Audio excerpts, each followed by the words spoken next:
Do you have an example, a practical example of one of your clients that came in that almost went for surgery? There's a number of different stories. I mean, honestly, some of these stories are what keeps you going as a chiropractor. I mean, those Yahoo moments. Probably two that really stand out the most was one was when I was still in the UK.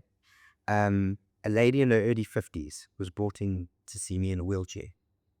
She'd been in a wheelchair for 30 years.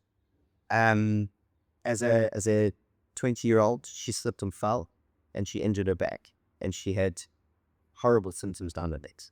She went to go and see the orthopod, and the orthopod said, absolutely ready to operate, and otherwise you will be in a wheelchair for the rest of your life. Anyway, she had the operation. It didn't change her symptoms at all, and she was put in a wheelchair. She had spent 30 years of her life in a wheelchair and being wheeled around by her husband, and she got used. That was life. It wasn't great, but that was life. Anyway, she had been considerably uncomfortable for a while, and somebody had suggested, why don't you go see a chiropractor? So her husband wheeled her in, great pains to lift her out of the wheelchair, get her on the bed, checked her out. There was nothing grossly obvious or any major red flags that were showing up, other than one or two nerve roots that seemingly weren't functioning as well as they should have, which we picked up through the assessment. So based on that, I treated her with what we found clinically. And not on special treatments and any other patient has ever received in terms of what we were doing chiropractically. Treated the lady, said, right, I think we're done.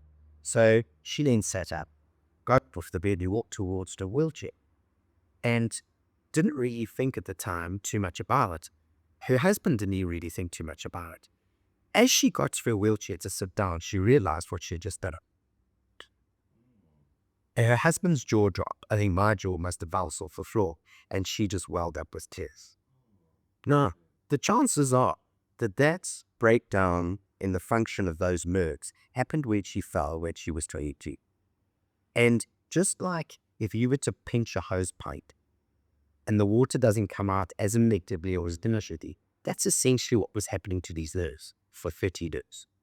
All we did was remove the clamp or the restriction on the hose pipe and allow that information to come back through again. And all of a sudden, this woman's walking. I mean, that is a fairly cathartic moment for anybody. And I'm not saying, please don't get me wrong, that doesn't happen every day in my practice. But those are the kind of things that actually make you understand and realize that, holy smoke, this actually works. And please, I'd love to claim that for me. But I didn't do anything that I wasn't taught as a chiropractor. I literally apply what I've been taught as a chiropractor. It's literally changed this woman's life. The other story that I'd like to share with you, which to this day I find absolutely fascinating. And again, it's one of those standout moments. And where I can give you a whole lot of stories of people who come in here crawling or in absolute pain. You adjust them when they walk out and they think you're the most amazing person on the planet. And I think over time you take those sort of stories for granted. That happens more frequently, but these stories are the ones that really stand out. There's a lady I started treating just after I got back from the UK. She was, I think at the time, probably early 20s, maybe mid-20s, 22, 24-ish. Very driven, go-getter lady. She had her own beauty therapy practice.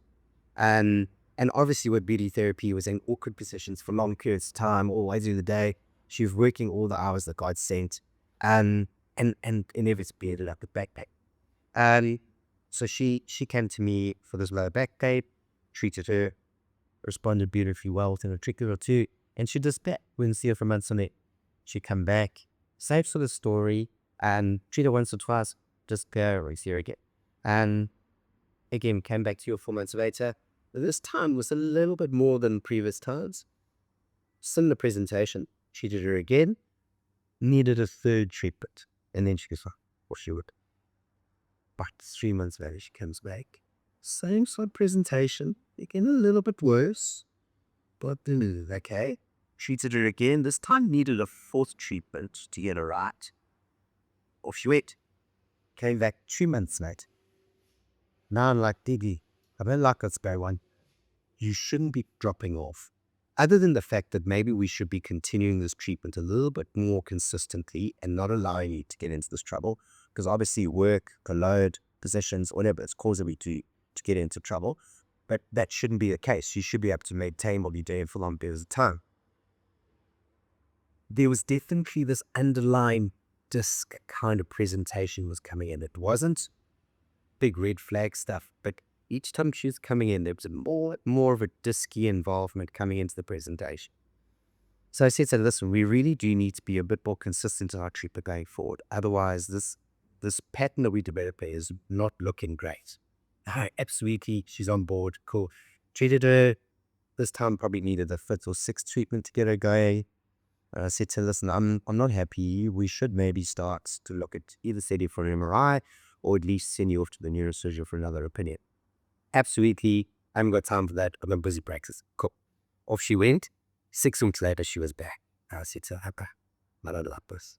So at the time, I contacted a neurosurgeon I work quite closely with at Nextfield Clinic. I said to him, listen, I'm sending this lady. So you work closely with neurosurgeons? Yeah, I would interrupt. No, absolutely. But I mean, there are those presentations that you either know are going to be borderline from a conservative therapy perspective, or you know from a conservative therapy perspective, this is actually a surgical case. So I contacted him and said, listen, I'm seeing this lady through, and I think I need you to have a little look. She's in MRI. Have a little look. Let me know what you think. So further background to the story was that she'd obviously got married in the interim and they wanted kids.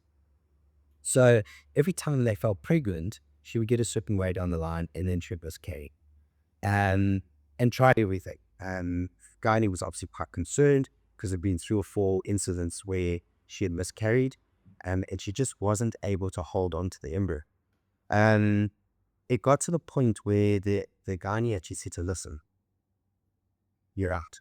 For the next year, I do not want you even trying. Your body needs a chance to recover. You've had 5 or 6 miscarriages now. This is not good.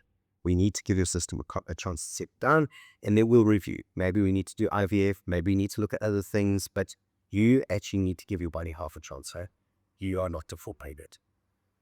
So, I mean, there was an interesting kind of addition to the story of what was going on.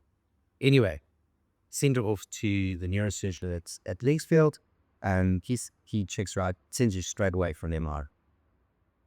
I have a missed call from him at about 12:30. It was a Friday afternoon. I was busy with a patient, so I got to try and phone her back. Said, Doc, what's the story? He says, listen here. I had not seen this bulge this big since I can't remember when. He said, we need to decompress that nerve immediately. I'm operating on it this afternoon. I said, Doc, if you have to up, the indications have been there for a while. Put her under, up went well, great. Pain disappeared straight after the op. And she had about 6 weeks recovery. And she came back to see me, said, how things going now? I've been told to come back and see you because part of the process of healing and doing the rehab. And she looked great. She was awesome. So I said to her, listen, we need to follow this rehab program. And I think you'll be good. I think going forward, you'll be great. She was nuts and true to form. And I think I saw her twice and she got too busy. Life got busy. Practice got busy. And probably didn't see her for I think it was 6 or 8 months. Anyway, she phoned, she came in from another problem. I said, what's going on? She goes, no, I'm getting all the tights in my lower back. And I'm pregnant. I'm like, well, I said, was that why? She said, well, I don't know, but I've been feeling good. So I think we should be fine. So just a bit, she was great. She was fun. The next time I saw her was after she gave birth to her first child. And she, as far as I know, she's now had 4 children. True. And basically dialing it back, the reason why she kept miscarrying was because of vectors, because there's some clinical disc, but as she was starting to go through pregnancy, her body was more than aware of the fact that the chances of her carrying it to term were down. And she just kept dropping and having a miscarriage. The minute we sorted that discount, she's getting there's no body. And the regular chips a day, that's what we show the numbers.